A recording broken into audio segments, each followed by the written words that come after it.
एक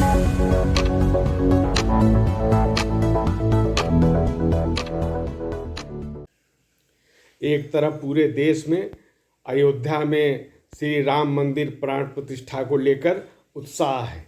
जगह जगह पर शोभा यात्राएं निकाली जा रही हैं, बड़ी संख्या में इनमें जनभागिता हो रही है और एक उमंग का वातावरण देश में निर्मित हो रहा है।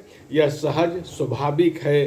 प्रभु राम यहाँ की आस्था में जुड़े हुए हैं, 500 वर्षों का सपना साकार हो रहा है, तो ये सब कुछ सहजता से होता चल रहा है। दूसरी तरफ इंडी अलायंस में तो ऐसा लग रहा है जैसे श्री राम मंदिर का प्राण प्रतिष्ठा उनको विचलित कर रही है।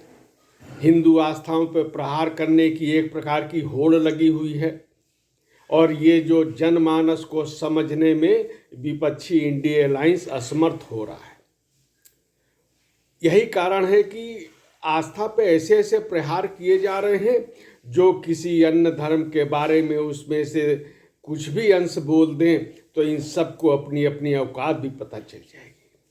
और कभी तो ऐसा लगता है कि इंडिया अलायंस ने हिंदू आस्था पर प्रहार, सनातन के विरोध को अपना एक एजेंडा बना लिया है। उसका कारण ये है कि जो लोग हिंदू आस्था के विरुद्ध बयान देते हैं उनके विरुद्ध शीर्ष नेतृत्व कोई कदम उठाने को तैयार नहीं रहता है। कि अगर कोई बड़ी हिम्मत दिखाता है तो इतने ही कहता है कि इनका निजी विचार था, इसके आगे बढ़ने की उनकी हिम्मत नहीं होती है।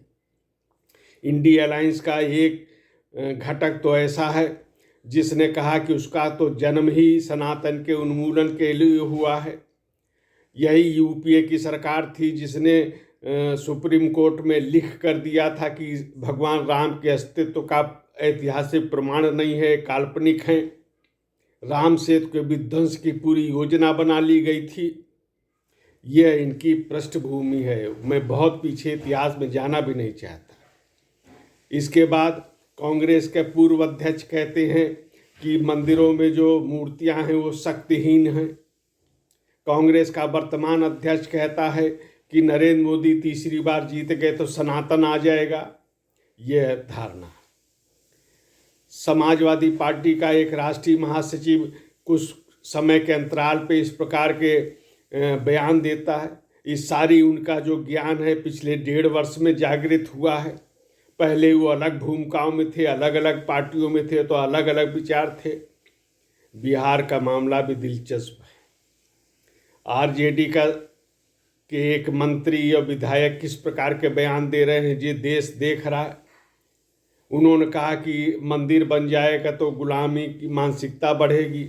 ये बात कह कौन रहा है?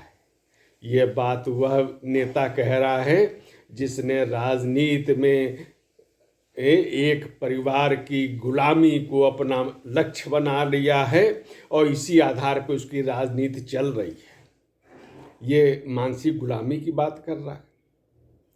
इसके बाद क्या कहा जा रहा है कि मंदिर बन जाएगा तो उसकी जगह अस्पताल बनना चाहिए, शिक्षण संस्थान बनना चाहिए।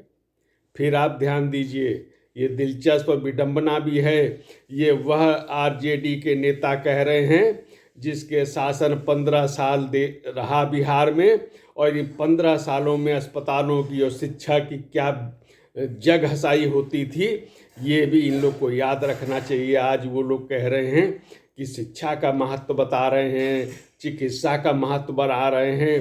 कौन विश्वास करेगा ऐसे नेताओं पे? तो कुल मिला के कहा जा सकता है कि एक तरह से जो हो रहा है अच्छा हो रहा है कि पूरे देश के सामने एक सच्चाई सामने आ रही है कि 2 प्रकार की विचारधाराएं हैं।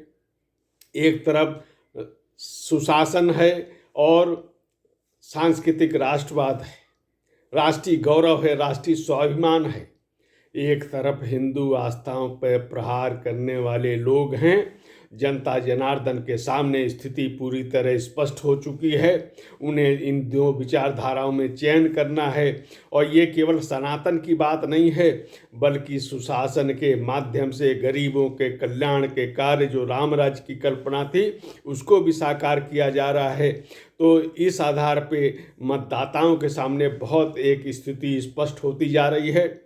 और ये जो इंडिया अलायंस जो विचलित हो रहा है, ये 500 वर्षों की समस्याओं का जिस सौहार्दपूर्ण ढंग से समाधान किया है, उससे जो ये परेशानी है, ये समझना चाहिए कि 22 जनवरी तक इनकी परेशानी और ज़्यादा बढ़ेगी और ज़्यादा दिखाई देगी, और ये सारी स्थिति देश के मतदाताओं के लिए बहुत अच्छी होगी।